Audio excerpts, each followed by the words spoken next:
Chapter 31, Abdominal and Genitourinary Injuries. National EMS Education Standard Competencies for this chapter. Trauma applies fundamental knowledge to provide basic emergency care and transportation based on assessment findings for an acutely injured patient. We'll be looking at abdominal and genitourinary trauma. The focus will be on recognition and management of blunt versus penetrating mechanism, eviscerations, impaled object. We'll be looking at the pathophysiology, assessment and management of solid and hollow organs, blunt versus penetrating mechanism, evisceration, injuries to the external genitalia, vaginal bleeding due to trauma, and sexual assault. Introduction. The abdomen extends from the diaphragm to the pelvis, and it is the largest cavity within the body of the abdominal cavity. It's located in the abdominal region. It contains organs that make up the digestive, urinary, and genitourinary system. Significant trauma to the abdomen can occur from blunt trauma or penetrating trauma, or both. Injuries to the abdomen that go unrecognized or are not repaired in surgery will be the leading cause of death for these patients. Now, let's quickly review the anatomy and physiology of the abdomen. I'm not going to go into too much details with this. I will redirect you or refer you to your human body module, because this system is covered extensively. You can find a nice lecture on that. So if you need to review back the anatomy and physiology of the genitourinary and intestines, go back to the human body lectures. So the abdomen is divided into 4 general quadrants. Quadrant of bruising and pain can delineate which organs are involved. So based on the division of the quadrants, certain structures are located, and you need to know which structures are located where, and you need to know the function of these structures. So in the right upper quadrant, you have the liver, gallbladder, duodenum, pancreas. In the left upper quadrant, you have the stomach and the spleen. In the left lower quadrant, you have the descending colon and the left transverse colon. And in the right lower quadrant, you have the large and small intestine, and you have the appendix. The right lower quadrant is a common location for swelling and inflammation. So the appendix is a source of infection, so it can become infected and it can rupture. And if it ruptures, it's going to be life-threatening. It's a life-threatening complication. Hollow organs include the stomach, intestines, ureters, bladder. And hollow organs, when injured, will spill their contents or their juices, and this can cause irritation and inflammation, and it can lead to infection, and it can lead to peritonitis, inflammation of the peritoneum. Once there's itis, think about swelling, think about leakage of fluid. So when ruptured or lacerated, contents spill into the peritoneal cavity, can cause intense inflammatory reaction and infection such as peritonitis. Intestinal blood supply comes from the mesentery, and this is the blood vessel that supplies the intestine, something to commit to memory. It connects the small intestine to the abdominal wall. Patients with injuries to the mesentery can bleed into the peritoneal cavity. I have organs that are within the peritoneum.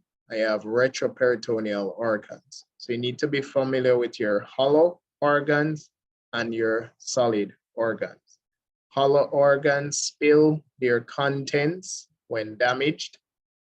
Solid organs will bleed significantly because they are highly vascular. So solid organs include the liver, spleen, pancreas, kidneys. And these structures perform chemical work of the body, enzyme production, blood cleansing, energy production. Because of the rich blood supply, hemorrhage can be severe or it can be life-threatening. Now let's look at injuries to the abdomen. Injuries to the abdomen are considered either open or closed, and it can involve hollow or solid organs. Closed abdominal injuries. Blunt trauma to the abdomen is a common cause of closed abdominal injuries. The MOIs that can result in closed abdominal injuries include motor vehicle crashes, motorcycle crashes, falls, blast injuries, pedestrian versus bicycle, rapid deceleration, compression. Now, signs and symptoms that you need to look out for. Blood in the peritoneal cavity produces acute pain in the entire abdomen. Very important. So if there's bleeding in the peritoneal cavity, the type of pain that the patient is going to complain about will affect the entire abdomen. Abdominal distension is often the result of free fluid, blood, or organ contents spilling into the peritoneal cavity, and it is a late finding. Abdominal bruising and discoloration may be present, and it might be subtle bruising, just some discoloration around the navel or over the flank, and they're bleeding significantly internally. Seat belts may cause blunt injuries of the abdominal organs, particularly when belt lies too high, can cause bladder injuries to pregnant patients. Remember to inspect beneath the airbag for signs of damage to the steering column. And these diagrams are showing correct and incorrect placement of the seat belt and what it can cause injuries to. Now, open abdominal injuries. Foreign objects enter abdomen and opens peritoneal cavity to the outside. Open wounds can be deceiving. Maintain a high index of suspicion. So always think about worst possible injuries that could be present based on the mechanism. Damage depends on velocity of the object. Can be low velocity injuries which are associated with knives or other edged weapons. Can be medium velocity injuries which are associated with smaller caliber handguns and shotguns. It can be high velocity injuries which are associated with high powered rifles and handguns. Now, high and medium velocity injuries, they have temporary wound channels. And we discussed this when we did trauma overview. So there can be permanent cavitation and temporary cavitation. Temporary cavitation is as a result of the pressure wave created by the bullet when it leaves the firearm. Permanent cavitation is created by the direct path that the bullet travels through the tissues within the body. So high and medium velocity injuries are caused by cavitation. Cavity forms as pressure wave from projectile transfers to tissue or tissues, and it can produce large amounts of bleeding. Low velocity injuries also have capacity to damage organs. Internal injury may not be apparent. If injuries at or below the xiphoid process, assume it has affected the thoracic and peritoneal cavities. I've said this before, I'll say it again. So if you suspect injuries to the abdomen, you should be concerned about injuries to the chest. And if you suspect injuries to the chest, you should be concerned about injuries to the abdomen. Evisceration. Bowel protrudes from peritoneum. It can be painful and visually shocking. Do not push down on abdomen. Only perform visual assessment. Cut clothing close to wound. Never pull on clothing stuck to or in the wound channel. Hollow organ injuries often have delayed signs and symptoms. Spill contents into the abdomen. They can develop infection, which can take hours or days. The stomach and intestine can leak highly toxic and acidic liquids into the peritoneal cavity. This can lead to peritonitis. Hollow organ injuries are caused by blunt and penetrating trauma. Blunt trauma causes organ to pop, releasing fluids and ear. Penetrating trauma causes direct injury. Gallbladder and urinary bladder contents are damaging. So if contents from these structures spill out, can be quite damaging. Ear in the peritoneal cavity can cause pain, can cause ischemia and infarction. The word ischemia means lack of oxygen. Infarction means death. So it can, ear in the peritoneal cavity can lead to ischemia, meaning it can affect blood flow and oxygenation of tissues. And if that's not corrected, then the tissue will die, infarction. That's what infarction means. Solid organ injuries can bleed significantly and cause rapid blood loss. It can be hard to identify from physical exam. Slowly ooze blood into the peritoneal cavity. The liver is the largest organ in the abdomen. It is highly vascular and it can lead to hypoperfusion. So if the liver is damaged, patient can definitely bleed significantly, leading to shock or hypovolemic shock, specifically hemorrhagic shock. Often injured by fractured lower right rib or penetrating trauma. Referred pain to the right shoulder is a common finding with an injured liver. So they may be complaining of pain to the right shoulder as well. Spleen and pancreas. Vascular and prone to heavy bleeding. The spleen is often injured during motor vehicle collision, steering wheel trauma, falls from height, bicycle and motorcycle accidents involving the handlebars. Diaphragm. When penetrated or rupture, loops of the bowels invade the thoracic cavity. So if there is a puncture or rupture in the diaphragm, the negative pressure that's created in the chest can start to pull the intestines into the thoracic cavity.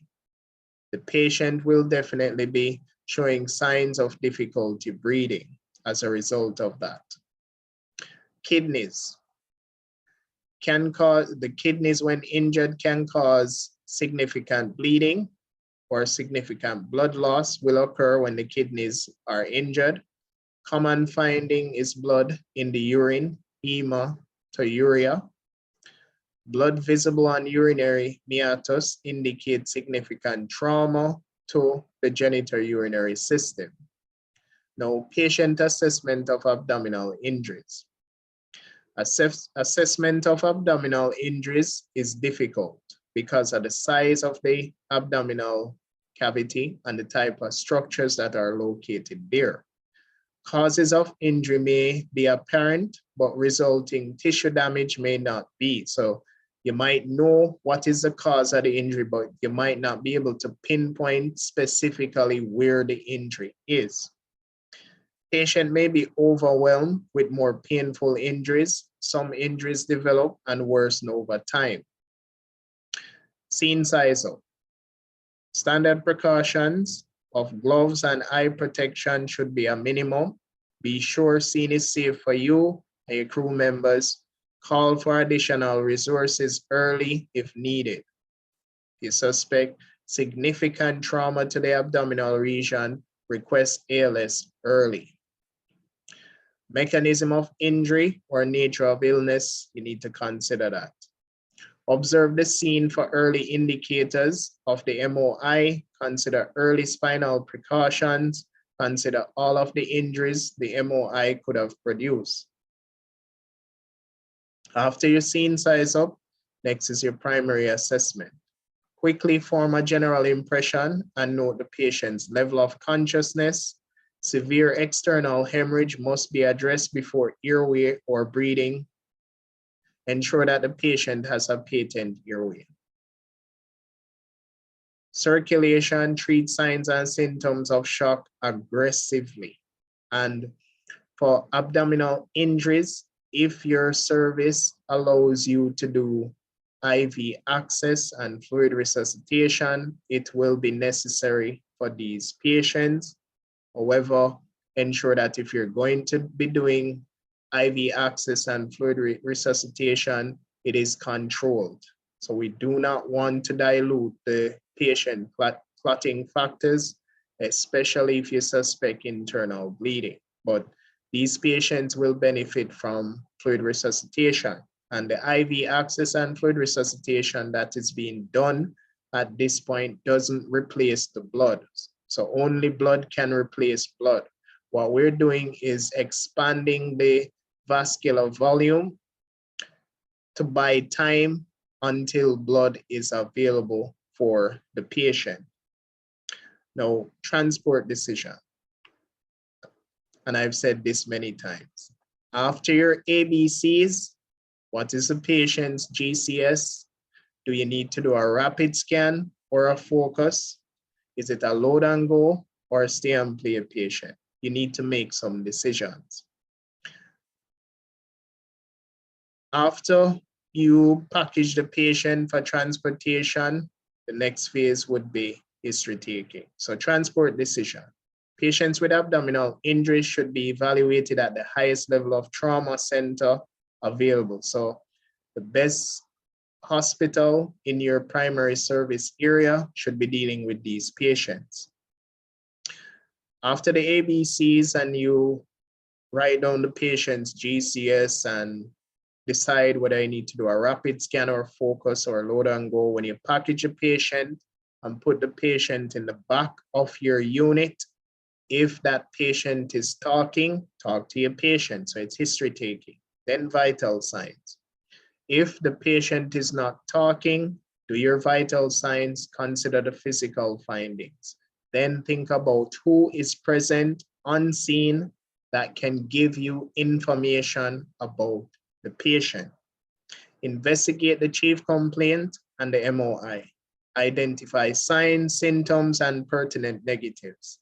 Movement of body or abdominal organs irritate the peritoneum, causing pain, so be aware of that. Sample history, use your OPQRST to help explain injury. Ask if there is nausea, vomiting, or diarrhea. Ask about the appearance of any bowel movements and urinary output. Secondary assessment. May not have time to perform in the field. Physical examination, inspect for bleeding, remove or loosen clothes to expose injuries.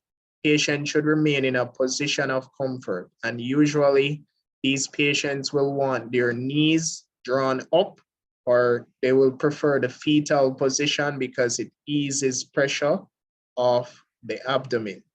Examine the entire abdomen.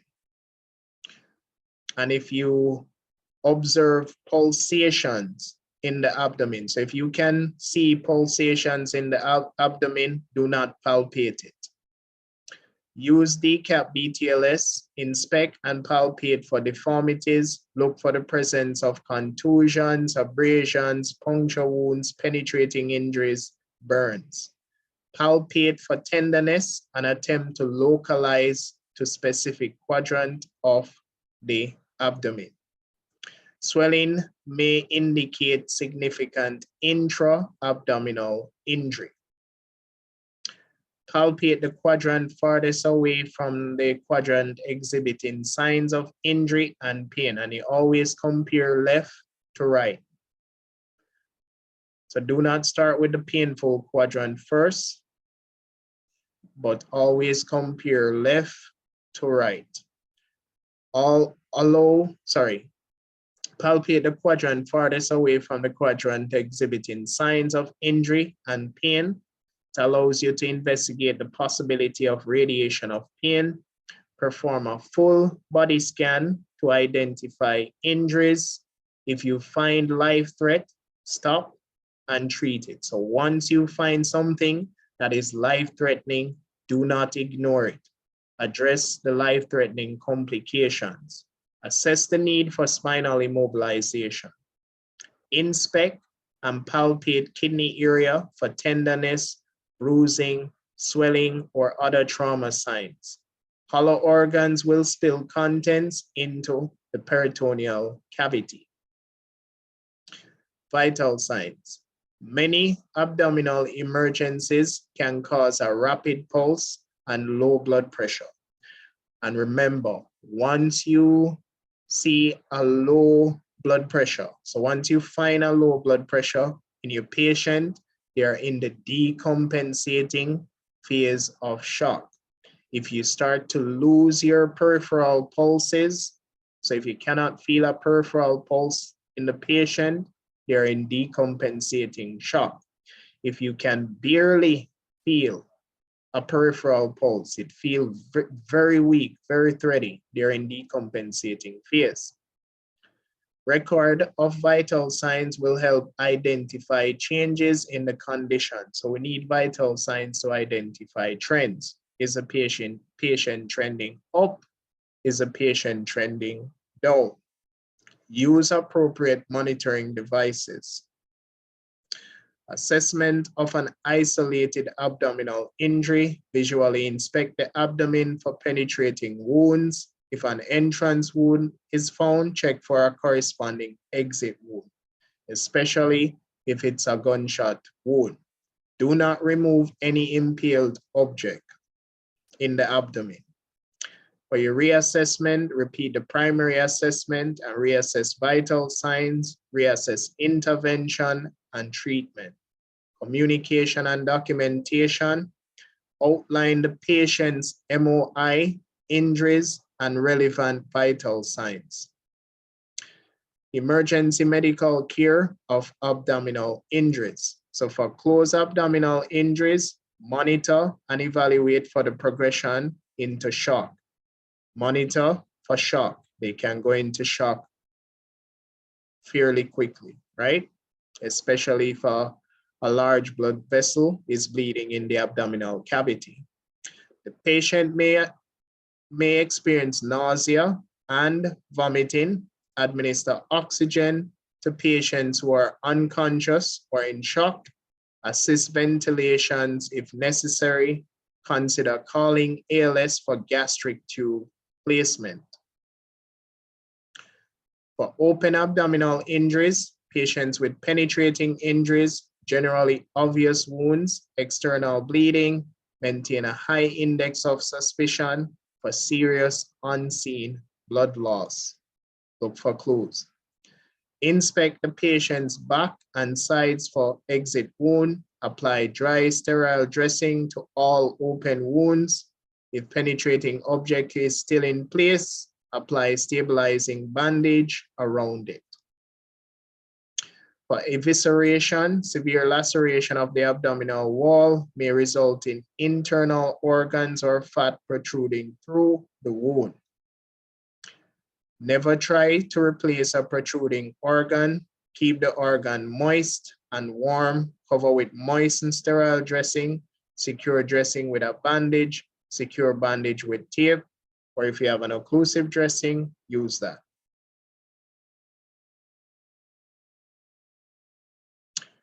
Now let's look at the anatomy of the genitourinary system.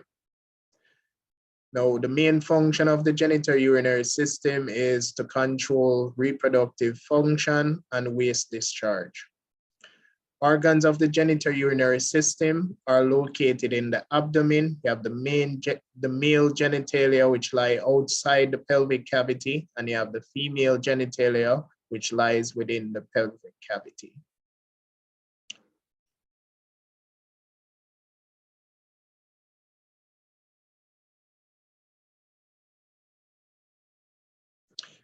Now, injuries of the genitourinary system.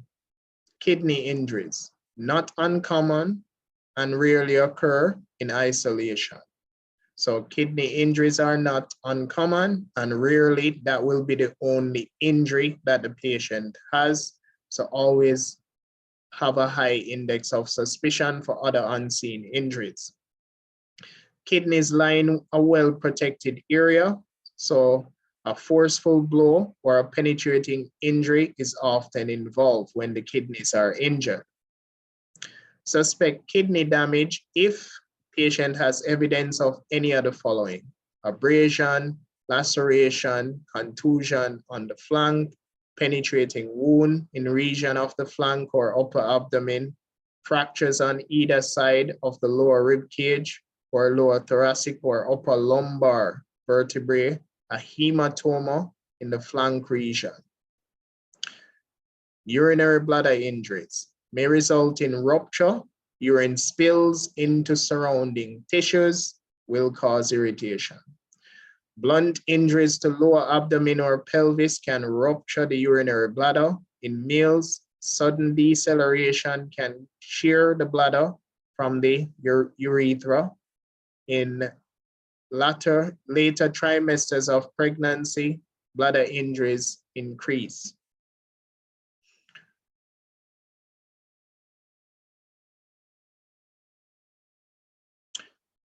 External male genitalia injuries. These are soft tissue wounds, painful and of great concern for the patient. Rarely they are life-threatening. Should not be given priority over more severe wounds unless there is severe bleeding. Pain may be referred to the lower abdomen. For the female genitalia injuries, internal female genitalia includes the uterus, ovaries, fallopian tubes. They are rarely damaged. The exception is if there is a pregnant uterus or if the female is pregnant. When this occurs, the uterus enlarges and this cause it to rise up out of the pelvic region. As a result of that, then injuries can occur. And the injuries that can occur can affect the fetus. And when a pregnant female is injured and goes into shock, her body will try to save her, not the fetus. So her body is going to try and save her. It's not going to try and save the fetus. So if your shock management of the pregnant female is good, it can help to preserve the life of the developing fetus. Still on female genitalia injuries, external female genitalia now. You have the vulva, clitoris, major and minor labia. They are very rich in nerve supply, so they are highly sensitive areas. Consider sexual assault and pregnancy. If external bleeding, a sterile absorbent sanitary pad may be applied to the labia.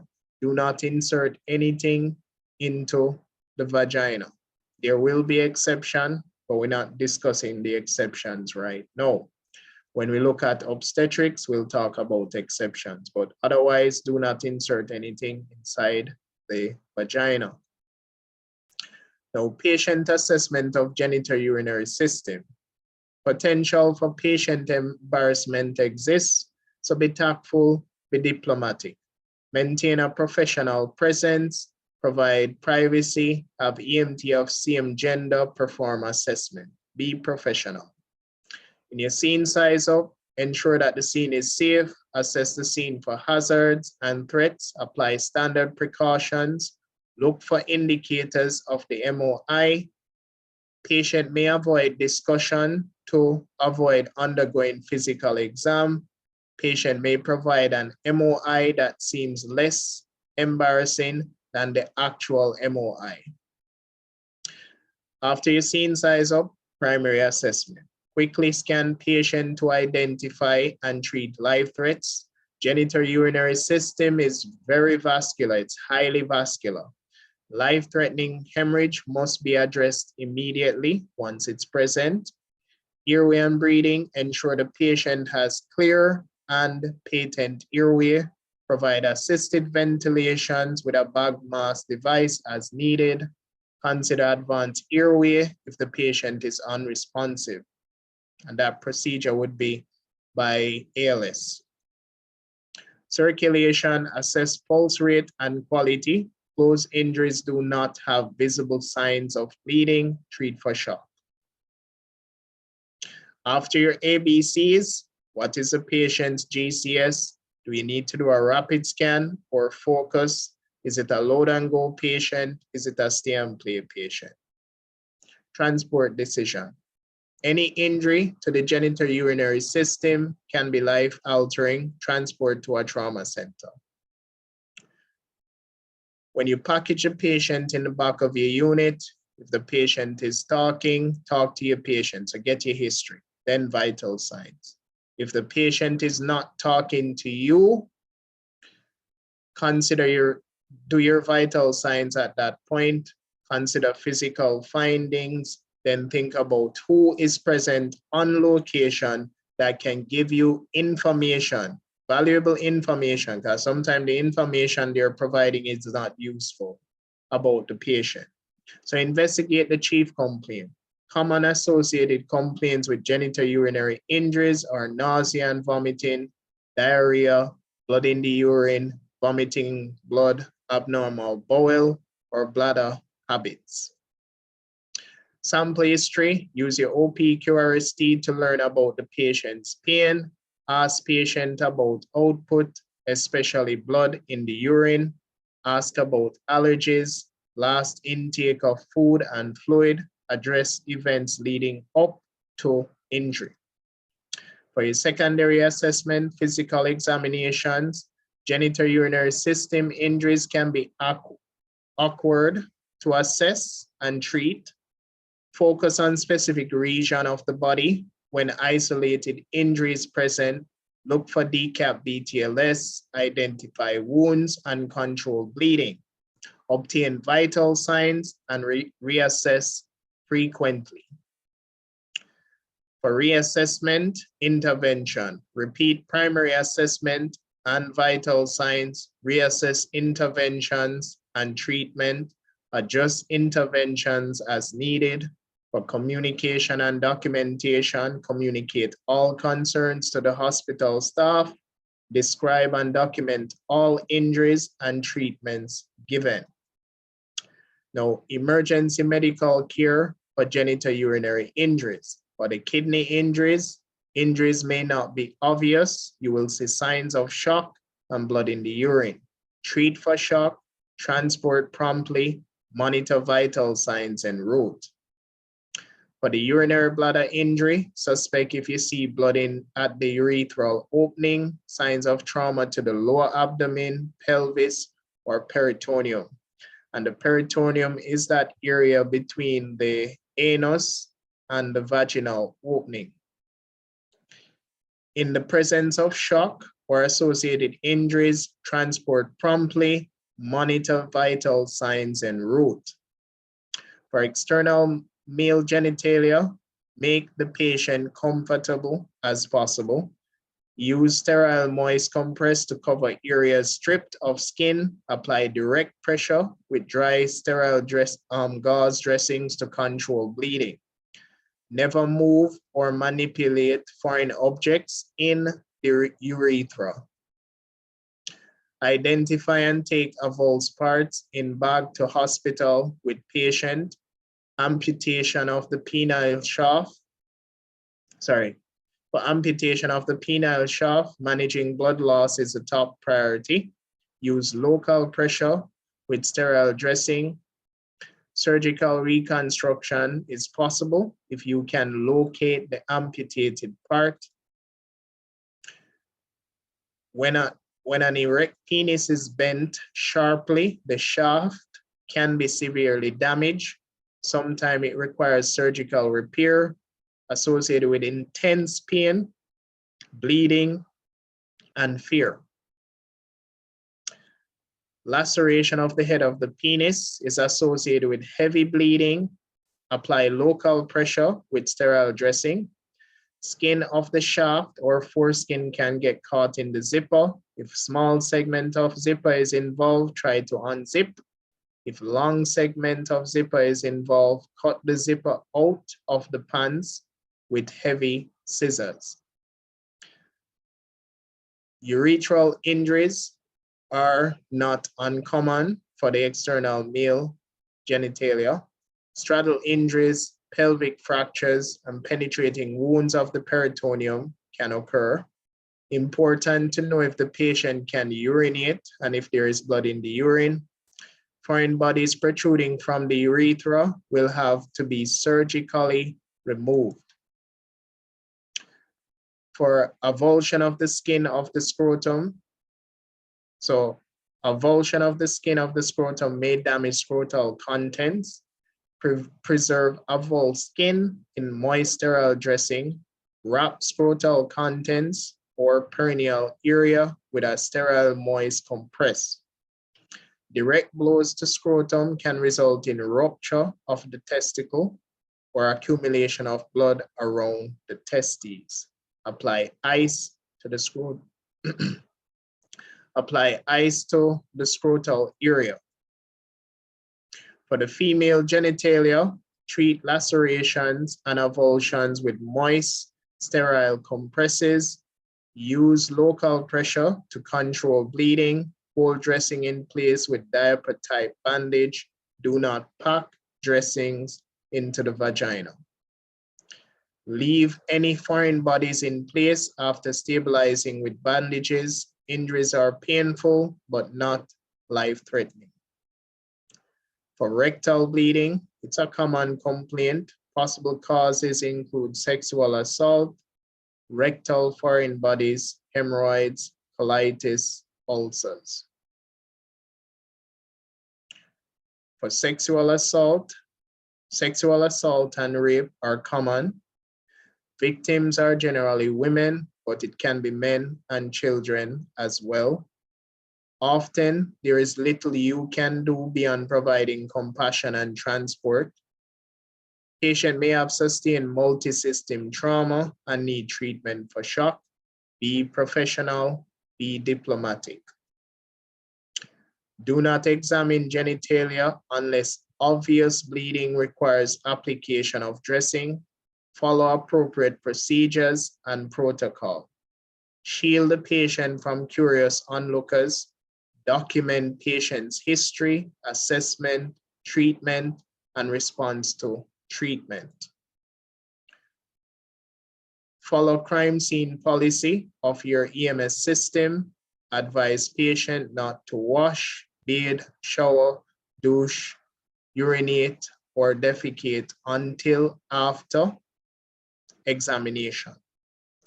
If oral penetration occurred, advise the patient not to eat, drink, brush the teeth, or use mouthwash until after examination.